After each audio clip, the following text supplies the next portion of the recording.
पैसे देते. हा, मी आलेच. वंदे अगं काय पैसे कैलासन काय झाड लावलंय काय हलून येसने पैसे द्यायला? मला पटतंय आई. शेवटी लोकांचं नुकसान झालंच आहे ना. तुला विचारलं कोणी? आणि काय ग ये ह्या लोकांसाठीच करते ना, शिवा काय करते ते? भैयाजी तेव्हा मी तिचं कौतुक करतो ना. बरोबर. तेव्हा मी करते ना तिचं कौतुक. मग आता कौतुक करायला काय झालं? वाचवलं ना त्या पोरीसने. काय काय झालं? एक मिनिट थांबा. कसले पैसे? शिवा मी सांगते तुला, तू त्या दिवशी त्या गुंडांबरोबर मारामारी केलीस की नाही त्या पोरीसनी वाचवायसाठी, तर म्हणत्यात आमचं नुकसान झालंय म्हणून त्याचे पैसे द्या. नाही पण नुकसान नाही झालं असं नाही म्हणणार आजी मी. नुकसान तर झालंय बरोबर आहे, आणि पैसे मी देईन पण तुम्हाला. प्रॉब्लेम यात नाहीये. प्रॉब्लेम यात आहे की तुम्ही ज्या हिमतीने आता पैसे मागायला आलात ना, त्याच हिमतीने त्या मुलींची छेड काढताना आला असतात ना, तर एवढं सगळं झालं नसतं ना. हे आता बोला ना, आता काय तुमच्या मुलीची छेड काढायची वाट बघताय का? आता बोला की बोबडी का वळली? माना खाली घालतात, लाजा वाटत नाही. हे घ्या तुमचे पैसे. मी कमी असतील तर मी देईन हळूहळू. हा. हा, आई थांब जरा. हे बघा, नुकसान ना गुंडांमुळे झालंय, आणि त्यांच्याकडनं पैसे घेऊन मी त्यांना देईन पण तुम्ही एक गोष्ट सगळ्यांनी लक्षात ठेवा. ज्या हिमतीने इथे आलायत ना आता, त्याच हिमतीने ना त्या गुंडांना सामोरं जायचं. नाही तुम्ही बसाल शांत, पण उद्या उठून वस्तीतल्या माझ्या बहिणीला जर त्रास झाला आणि कोणी छेड काढायला आलं ना, तर ही शिवा शांत नाही बसणार. या तुम्ही आता. निघा.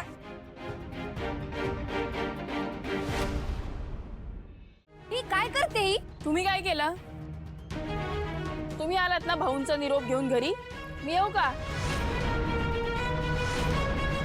तोच निरोप घेऊन घरी येऊ का? विचारू का भाऊंना खरं आहे की खोटं आहे?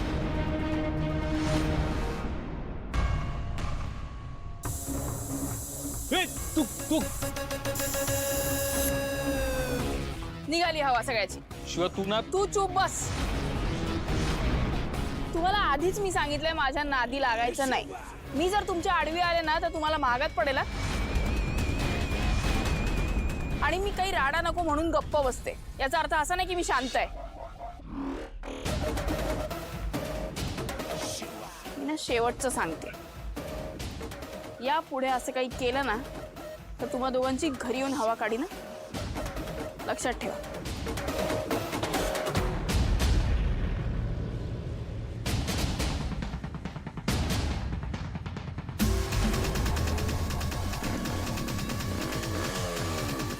वाढायचंय. अहो संपदा ताई, जेवायला वाढायला घेते. हो हो, पण ओरडतेस कशाला आणि स्वतःला त्रास करून घेतेस?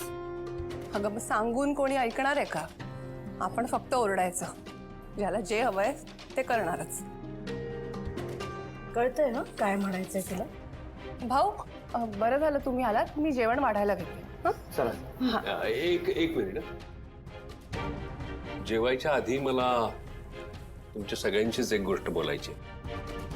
जेवणाच्या टेबलवर तो लग्नाचा विषय पुन्हा काढू नका. तुम्हाला माहिती आहे मला ते काही पटलेलं नाहीये. त्यामुळे तो लग्नाचा विषय पुन्हा पुन्हा काढून वातावरण बिघडलेलं नकोय मला.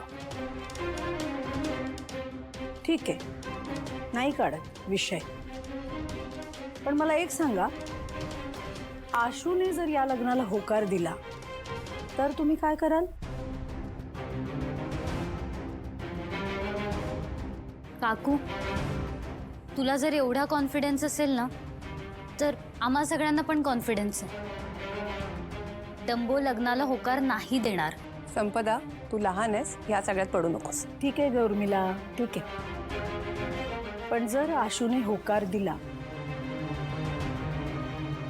तर तुम्ही सगळे या लग्नाच्या तयारीत सहभागी व्हाल, हो ना?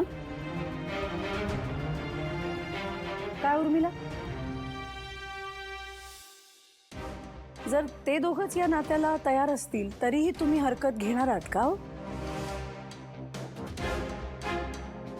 ठरलं तर मग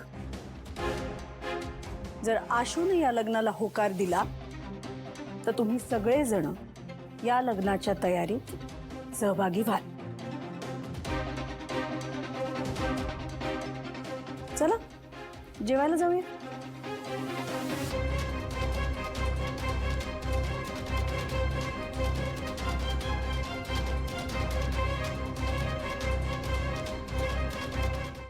गुरुजी, आहे ना मुहूर्त या महिन्यात?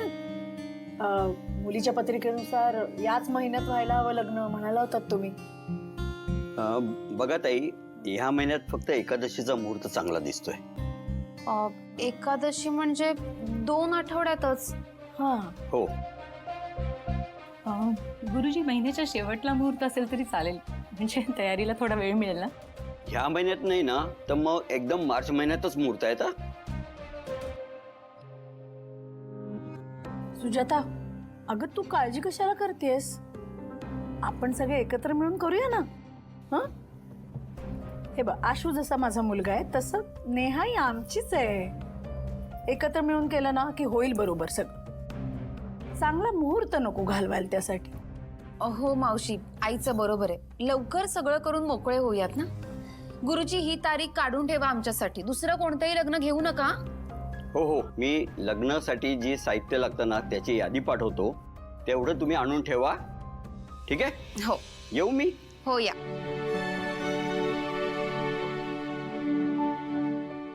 एकादशीचा मुहूर्त आता. हो. येतो.